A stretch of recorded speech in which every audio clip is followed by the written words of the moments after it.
you mind shutting that door? I'd love to shut that door. All right. Right. So I'm under the assumption, correct me if I'm wrong here, but I'm under the assumption that we're sort of done with your undergrad paper, right? You're done with it. I would advise you to reread your own paper from top to bottom, and if there's any glaring errors, fix it, right? But I'm not overly concerned about, this is going to come across as weird, I'm not overly concerned about the quality of the writing so much as the process that was used. That's what I'm concerned with. In your first paragraph, is there a hook? Is there a roadmap? Is there a thesis? In paragraphs 2, 3, 4, and 5, do you have a topic sentence? Is it followed with a context sentence? Is it followed by evidence, document evidence? Is it then followed by an example which either proves or disproves, depending on your point of view, and then a wrap-up sentence? That's paragraphs 2, 3, 4, and 5. And then in your conclusion, is there sort of this big idea throughout history, and then a restatement of both sides, and then a restatement of your opinion. You've done that, we're aces. Okay? I don't want to make it due now because I want to give you a chance to just sort of read it over, make sure that it's all hunky-dory. Can we say by end of the week, by Friday? Do Friday. And again, what that means is Friday, I put it in the grade book. Even if you're not done, it goes in as a 0 until you do it, and then you get all the credit you need. Speaking of not finishing things, Cora, did you finish all 4? Yay! All right, Cora's done. All right. I know there are still a few of you who haven't done the 4 tests. What are you waiting for? Come on, do it. Do it. Okay, any questions? Undergrad paper due by Friday. And now, phones, very away.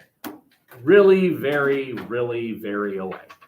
Let me cover a few things about religious organizations and sects and cults and stuff, and then we'll turn it over to you, and we might get 1 or 2 cult presentations, and then call it a day. So you're going to learn about 4 different types of religious organizations: ecclesias, denominations, sects, and cults. So the definition of each. So the first type of religious organization that we're going to look at is an ecclesia. Ecclesia is an official religion. An official religion. A state religion. Does the U.S. have an ecclesia? Football. Do we actually have an ecclesia? We do not. The United States does not have an official religion, but there are other nations where it is the law. You have to be a certain religion. And it wasn't all that long ago that the states had official religions. The original 13, they get away with that. But in Europe, 500 years ago, you had to be Christian. It was the law. Here's an example of a current situation. Anyone know what that picture is? Anyone know what we're looking at? Isn't that, wait, is that in Israel? No. Oh. It's a good guess. Yes. We are looking at Mecca, which is a city in Saudi Arabia. If you don't know where Saudi Arabia is, it's that country right there. You are looking at ground zero of the Islamic religion. This is the spot. The spot. And in the Muslim religion, you're not required to, but you are highly encouraged to, if you can afford it, make a one-time in your life trip to here. That's called a Hajj, H-A-J-J. It's a pilgrimage. Christians, if you're Christian, also have these once in a lifetime sort of pilgrimages. You go to where something amazing happened. You visit the spot where Jesus was born. That's a pilgrimage. In fact, that's where the term pilgrim comes from. Like, pilgrim is someone who wants to go to a spot where something religious happened. And every once in a while you hear about kind of weird pilgrimages. A woman grills a grilled cheese, and then she sees the image of the Blessed Virgin Mary there. And so people come and look at the grilled cheese and they touch it, or a statue that cries. Well, then people will come and look at the statue that's crying, or somebody that, it's called the stigmata, right? You get the wounds where, if you believe in the Jesus where he was crucified, well, people will get those wounds and it'll be a miracle. People will come and visit him and touch him and listen to the guy or whatever. Those are pilgrimages. Well, this is the Muslim version of pilgrimage. Again, the important thing here is an ecclesia. It's a state-sponsored church. You have to be that religion. The United States does not have an ecclesia. We do have denominations, though. Denominations are large, well-organized, and usually old religious organizations. You've seen this map already. These are the denominations in the U.S. Lutheran, Catholic, Methodist, Baptist, Mormon. Here they are. Baptist, Catholic, Christian, Lutheran, Masonic, Methodist, Jewish.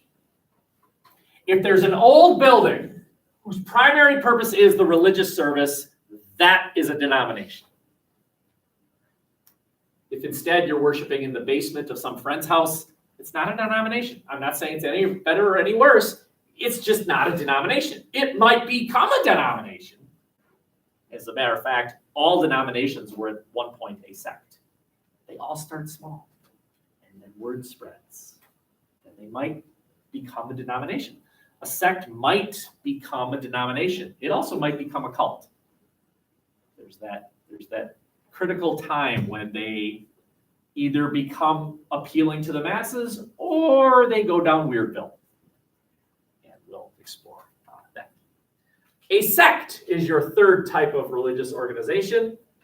A sect is small, and it is usually broken away from a denomination. Their message is, no, you didn't get it quite right. So we're going to break off. We're going to start our own religion. We're going to borrow from the denomination many things, but we're going to tweak it just a little bit. Anyone in here Lutheran? Any Lutherans in here? Okay. Martin Luther was a Catholic who said, you Catholics, you don't quite got it right. There are a few things you're doing wrong. So he breaks away and he forms a sect. But then more and more people say, you know what, you're right. It grows and it grows. It becomes a denomination. And then someone breaks away from it. That's a sect. And then it grows and it grows, or it takes a hard right turn toward Weirdville, which is it. Anyone know what we're looking at? That's an example of a sect. These are Amish. You see them in parts of Wisconsin, Pennsylvania, Ohio. They really kind of reject modern technology. They do not have a Twitter handle, or what do you people use these days? I honestly don't even know. Email? Do you people email each other? No. You text each other? No. What? Spotify? Snapchat. Yeah, none of these women have phones, right? No, they use Dixie cups with string. That was a joke. That's not true, but anyway, an example of a sect. Last slide here, and then we're gonna move on. Well, how does a cult form? What happens? This is a flow chart. Okay, so it says here that sects are not new religions. They're simply a group of people that says, nah, you don't have it quite right, and they break off. But in their minds, they've got it right. It's incredibly rare that somebody starts a totally new religion with beliefs out of the blue. Where'd that come from? That's not usually what happens, right? One of the greatest inventions ever is sliced bread. But the person who invented sliced bread did not invent bread and did not invent a knife. He simply took this innovation and applied it to this innovation. Someday, when are they going to create it? The washer dryer. One machine, you throw the clothes in, it comes out clean and dry. Come on, science.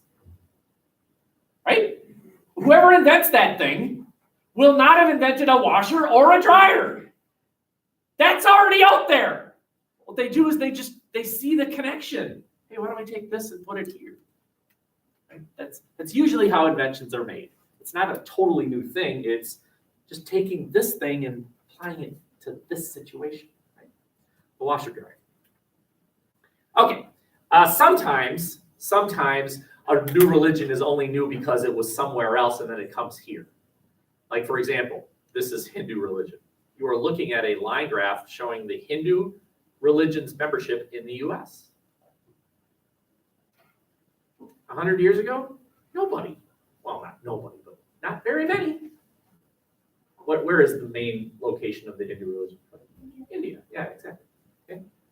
But it has started making inroads in the US, especially on the West Coast. It's a new religion. It starts off small, so it's a cult. But as it grows, they may even build Hindu religious centers, it might become a denomination. It's not there yet, but it might become. This bullet says sometimes a new faith is innovated, and that means sort of invented. Anyone know who founded the Mormon church? Who's the person that's given credit? That's the person who started it.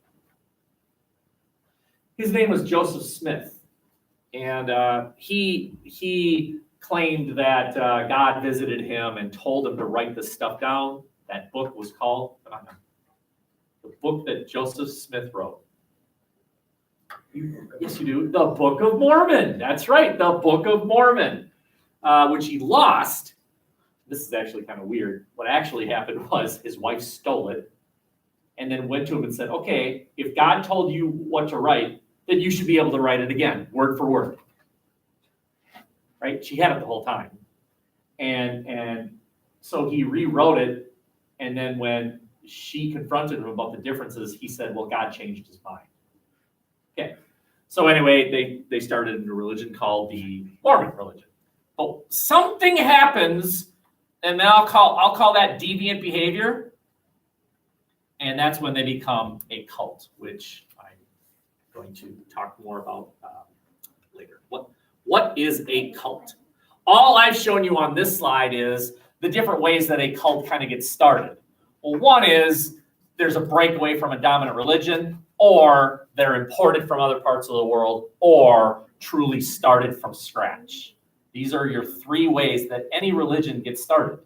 It's a breakaway from an old one, or it's moved from another part of the world, or starting fresh. It's pretty rare, but it can happen.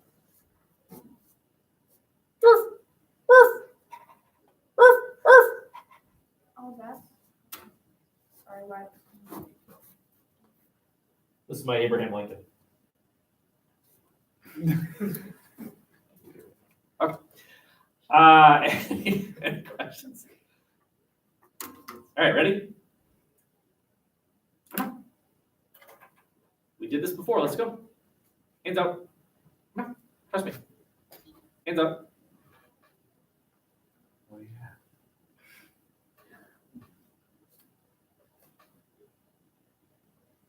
Stay that way. Move that finger right there. Move that finger right there. You move that one. Yeah, I know. I was. Over two. Move that finger right there. You just move that finger. Move that finger right there. Even when I tried, I moved my pinky. I Are moved myself. you moving a new finger? Move that finger right there. Wow! Move that one right there. Oh my goodness! Move that one. I'm weak, Kai. That one right there. Dude, you did it! Not macho enough. Move that one. No. That's better. Move that one. No. Give up. Three more. About half of you have done it. Nope. Huh? That one. No. You know, did you? That one. That one. Yes! All right. That one right there. I thought you were pointing at the other ring finger. I got lucky. I can't do it anymore. I can't move it even a little bit.